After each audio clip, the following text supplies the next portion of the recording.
Hello বন্ধুরা, আশা করি তোমরা সকলেই খুব ভালো আছো। আমিও বেশ ভালো আছি। আর এই মুহূর্তটা হচ্ছে মঙ্গলবার, খুব সকাল সকাল। আর আমি আমার নতুন ব্লগটি এই সময় থেকেই শুরু করছি।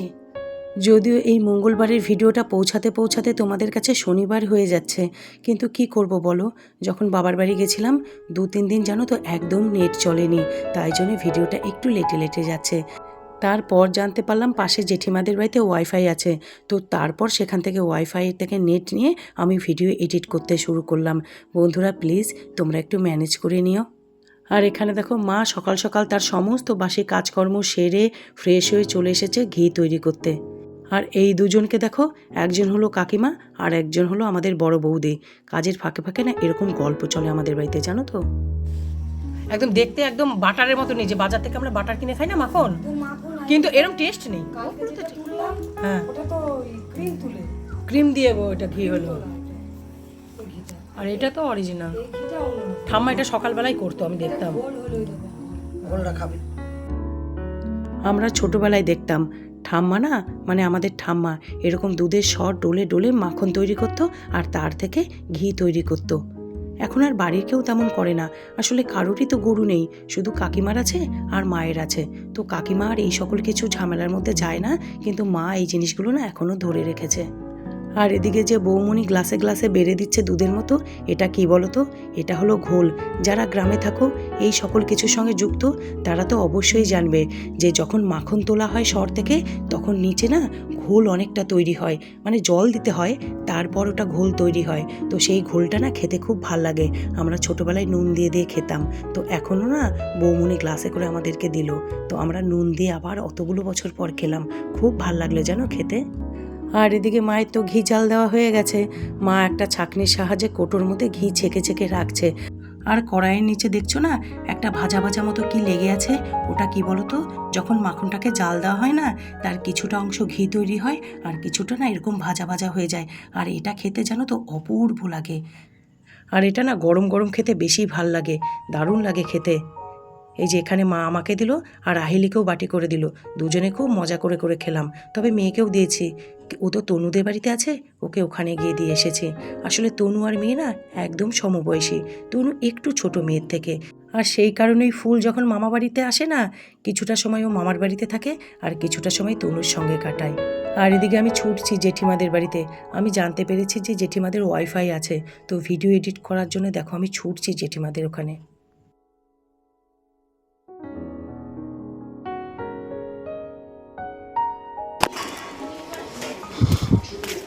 এই শানু মানু আছে কেউ? দীপা, হ্যাঁ দীপা, তোর ওয়াইফাই আছে? তোদের ওয়াইফাই আছে? আমাকে একটু কানেক্ট করে দেন। আমার একটু নেট পাওয়াতে জানো তো স্বস্তি হলো। জেঠিমাদের বাড়িতে বসে ভিডিও এডিট করে তারপর আমি বাড়িতে চলে এসেছি। এদিকে বৌমণি তো সকল রান্নাবান্না করে এসেছে। বৌমণি বলতে আমার যে বৌদি, তাকে আমি বৌমণি বলি। এমনি হয়তো সকলের কাছে ওকে বৌদিই বলি, কিন্তু এমনিতে জানো তো আমি ওকে বৌমণিই বলি। আসলে ও না আমার থেকে অনেক ছোট, হতে পারে ও আমার দাদার বউ, কিন্তু ও আমার থেকে বয়সে অনেকটা ছোট। আর এদিকে দেখো আমি গ্যাসে পায়েস বসিয়ে দিয়েছি, ভাইপোর জন্মদিন বলে কথা। আর এই প্রথম ওর জন্মদিনে আমি বাড়িতে আছি, তাই পায়েসটা নিজে হাতেই বানালাম। আর ওদিকে তো বৌমণি দুপুরের রান্নাটা কাঠের উনুনেই করছে। রান্না বান্না কমপ্লিট, আর সকলের স্নান ধান তো অনেকক্ষণ আগেই হয়ে গেছে, আমিও স্নান করে নিয়েছি। আর এদিকে দেখো বার্থডে বয়ের জন্য থালা সেজে গেছে। 5 রকম ভাজা, কাতলা মাছের কালিয়া, ডাল, সন্দেশ, পায়েস, মিষ্টি দই, পাঁপড়, চিপস, চকলেট, অনেক কিছু।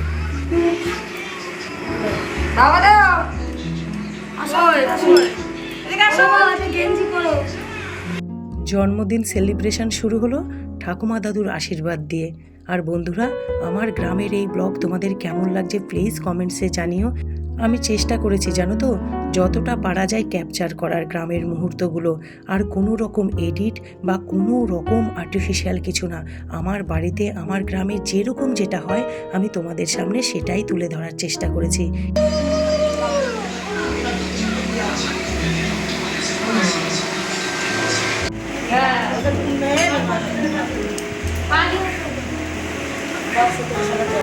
এখন বিকেল 5টা বাজে। এই মুহূর্তে আহিলি কোথায় কে জানে, ও ও সব সময় জানো তো আমার সাথে সাথেই ঘুরঘুর ঘুরঘুর করতে থাকে, কিন্তু এই মুহূর্তটাতে ও কোথায় ছিল আমার ঠিক মনে নেই। আর ওই পিছনে দুটো আসছে না তনুহারা ফুল, এই দুটোকে জানো তো টানতে টানতে মাঠে নিয়ে এসেছি। কি যে না ওরা দুটিতে জানো তো ওই মাঠের ওই আলটাতে বসে জানো তো গল্প করবে, কিন্তু এই দূরের দিকে আসতে চায় না, হেঁটে আর দূরের দিকে আসতে চায় না। দুটোকে না টানতে টানতে নিয়ে এসেছি মাঠে। আর আমার না ভীষণ মাঠঘাট পছন্দ। ছোটবেলায় সব বোনেরা মিলে না মাঠে আসতাম জানো তো, কিন্তু এখনকার ছেলেমেয়েরা না অতটা মাঠে আসতে চায় না।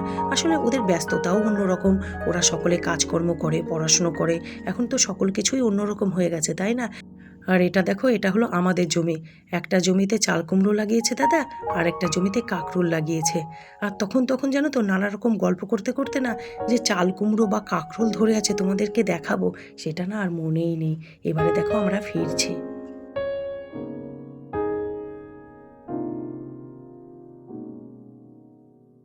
এখন তো দেখলে ওই দুটো জমি পাশাপাশি, ওই দুটো জমি একটাতে চাল কুমড়ো লাগিয়েছে দাদা, একটাতে কাঁকরোল। এখন তো বাবার বয়স হয়ে গেছে, পারে না চাষবাস করতে, যেটুকু যা দাদাই করে। আর এই যে দেখছো, এইটা হলো আমার কাকার জমি। কাকার এটা বর্তমান কলার বাগান। হ্যাঁ, এই যে দাঁড়াও তোমাদেরকে দেখাচ্ছি, দেখো পুরো গাছে গাছে এরকম ধরে আছে। এই দেখো, এই দেখো, এই দাঁড়াও, দেখো কত কত, দেখো কলার ছড়ি ধরে আছে। কলার ছড়া, ছড়া বলে আমাদের, কলার কাঁদি, সরি কাঁদি। এগুলো সব মর্তমান কলার না, এগুলো কাঁচকলা, এগুলো কাঁচকলা, মর্তমান কলা। দাঁড়াও তোমাদেরকে দেখাচ্ছি।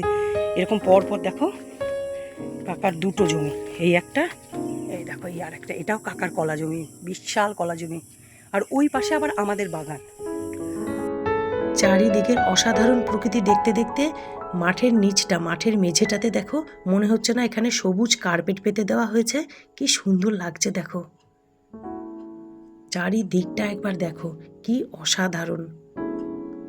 এই দেখো, আর এইখান থেকে এই যে আমাদের বাড়ি, এই দেখো এইটা আমাদের বাড়ি। তারপর তো পরপর তোমাদেরকে আগের ব্লগে আমি দেখিয়েছি আমাদের বাড়িগুলো পুরোটা। আর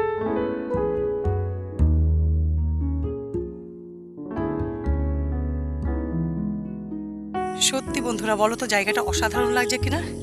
ওই দিকে দেখো সূর্য অস্ত যাচ্ছে, চারিদিকে এরকম সবুজে ঘেরা মাঠ, অসাধারণ অসাধারণ। সবসময় তাই জন্য দেখো, দেখো না আমি ব্লগে দেখো বলি, বা সবসময় এমনিতেও আমি গ্রাম খুব ভালোবাসি। কেন বলো তো? গ্রামে যে জন্ম, গ্রামেই থেকেছি 16টা বছর, গ্রাম ভালোবাসবো না তাই হয়? মাঠ ঘাট, এই যে সকল কিছু ভীষণ ভাল লাগে। এটা আমার কাকারি বাগান। তারপরে তো আমাদের বাগানও দেখালাম। দাঁড়াও, এই শ্যালো মেশিনে আমরা স্নানও করেছি অনেকবার। বোনরা সবাই থাকলে না করতাম এবারও স্নান, খুব ভাল লাগে শ্যালো মেশিনে চান করতে। আর এই দেখো গাছ থেকে, আমার কাকার গাছ থেকে টুক করে একটা আমড়া পারলাম। আরো কত হয়ে আছে দেখবে, দেখো এই দেখো, এই দেখো কত আমড়া হয়ে আছে। 1 মিনিট আমি জুম করার চেষ্টা করছি। এই দেখো কত ডালে ডালে, প্রতিটা ডালে ডালে আমড়া হয়ে আছে। এবার চলো তোমাদেরকে এই বাগানের না আরো কয়েকটা গাছ দেখাই। পুরোটা তো সম্ভব নয় কারণ সন্ধে হয়ে গেছে। এই দেখো কত লেবু গাছ, এই দেখো লেবু গাছ, লেবুও হয়ে আছে জানো গাছে। এই দেখো কত আম গাছ, কাঠের গাছ, সকল গাছে ঘেরা।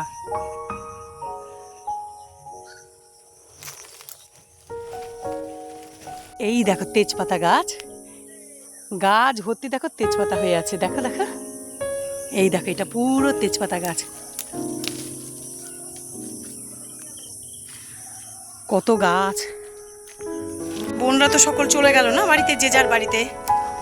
বোনরা থাকলে না ভাল লাগে মাঠে আসতে, ছোট্টবেলা থেকে অনেক কিছু জড়িয়ে আছে তো। আমার মেয়ে ভালোবাসে, দূর থেকে দেখে ভালোবাসে, খুব বেশি অত মাঠঘাট গরম লাগে, অনেক কিছু বাহানা আছে, বা ভাইজিগুলোও তাই। কিন্তু আমাদের বোনদের না খুব ভালো লাগে। আর এই দেখো আমি আমড়া খাচ্ছি।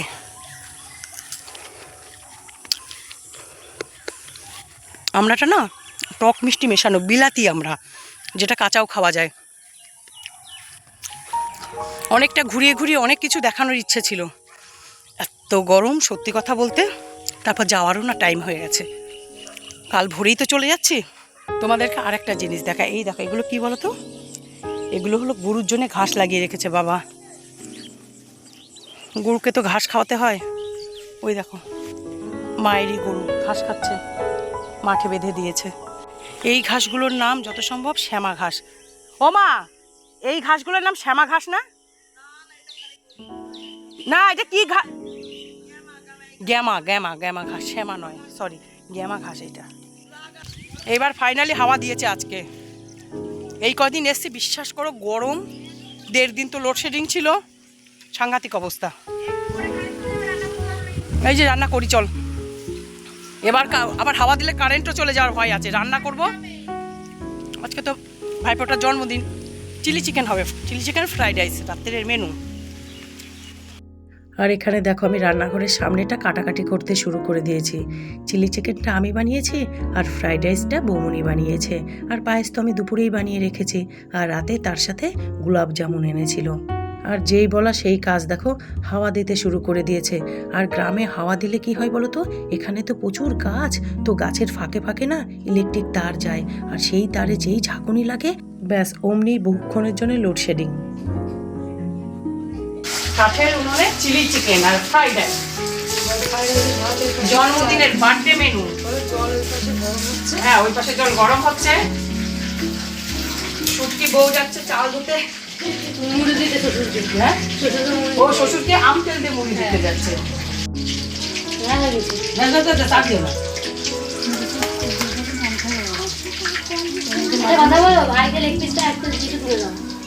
খানা তিনজন তিনজনে খাওয়া বসে। আমরা যারা একটু শহর ঘেঁষা, মানে একটু শহরের দিকে থাকি, তো তারা অনেকেই তো আমরা সফিস্টিকেট অনেক কিছু করি বা দেখি, কিন্তু গ্রামের এই জিনিসগুলো জানো তো একদম খাঁটি আর ন্যাচারাল। দেখো 3 ভাই বোনে মিলে কীরকমভাবে চিলি চিকেনের যে ভাজাটা করেছে, ফ্রাই চিকেনটা, সেইটা খাচ্ছে। আর সত্যি কথা বলতে কি বলো তো, আমার মেয়েটাকে না আমি অন্যভাবেই মানুষ করেছি। কে বলবে বলো তো, অত বড় মেয়ে বিয়ে হয়ে গেছে, কেমন ছোট ছোট ভাই বোনদের সাথে চিকেন ফ্রাই খাচ্ছে দেখো। আর এই যে দেখছো মিষ্টি মিষ্টি আমার 2 ভাইপো ভাইজি, এরাও জানো তো খুব সুন্দরভাবে মানুষ হচ্ছে। ওদের মা বাবা ওদেরকে খুব সুন্দর শিক্ষা দিয়ে মানুষ করছে। আমার চিলি চিকেন রান্না কমপ্লিট হয়ে গেছে, আর এখানে 2 কেজি চিকেনের চিলি চিকেন করেছি, কারণ বাড়ির সকলে খাবে। এবারে আমি উনুনটা ছাড়ি, কারণ বৌমনি তো ফ্রাইড রাইসটা বানাবে। ও ফ্রাইড রাইসটাও না খুব সুন্দর বানিয়েছিল।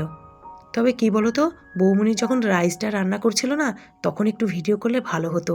আসলে কি বলো তো, ওরা না অতটাও ক্যামেরার সামনে আসতে পারছিল না, তাই জন্যে না ওদেরকে একটু কম নিচ্ছিলাম। তবে আগামীতে যখন যাব, তখন ওদেরকে না আরেকটু বেশি বেশি করে নেব। আর এদিকে দেখো আমাদের বার্থডে বয় একদম রেডি, তার দিদিভাইয়ের দেওয়া জামা পরে, মানে ফুল ওকে দিয়েছে, এই জামাটা গিফট করেছে। তার দিদিভাইয়ের দেওয়া জামা পরে একদম কেক নিয়ে হাজির কেক কাটার জন্যে। খুব খুশি জানো তো, আর তার একদম পছন্দের কেকটাই এসছে।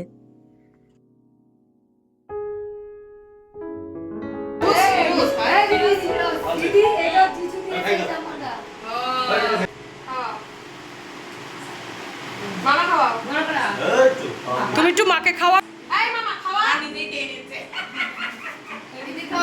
ঠিক আছে ঠিক আছে, দিদি যা তো। এবারে সকল দিদিরা মিলে তাদের ছোট্ট ভাইকে সাজানোর পালা। কি হাসি দেখো না মুখে।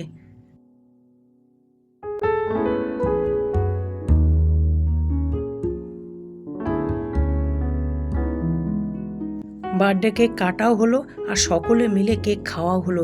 এবার না 9:30টার উপরে বাজে, 10:45টার মতো বাজে। আমি আর বৌমনি না সকলকে খেতে দিয়ে দিচ্ছি, কারণ এতগুলো মানুষের খাওয়া, তারপর তো খাওয়া দাওয়া কমপ্লিট হলে সকল কিছু সেরে শুতে হবে, আর এদিকে ভোরবেলা না আমাদের উঠতে হবে। আর বন্ধুরা, আমি আমার আজকের ব্লগ এখানেই শেষ করছি। আবার তোমাদের সঙ্গে দেখা হবে আগামীতে একটি ঝকঝকে নতুন ব্লগের সঙ্গে। আর ততক্ষণ আমার সকল বন্ধুরা তোমরা ভালো থাকবে, সুস্থ থাকবে, হাসি খুশি থাকবে। আর আমার ব্লগটি যদি তোমাদের ভালো লাগে, তাহলে একটি লাইক করো, শেয়ার করো, আর প্লিজ আমার চ্যানেলটি সাবস্ক্রাইব করে দিও।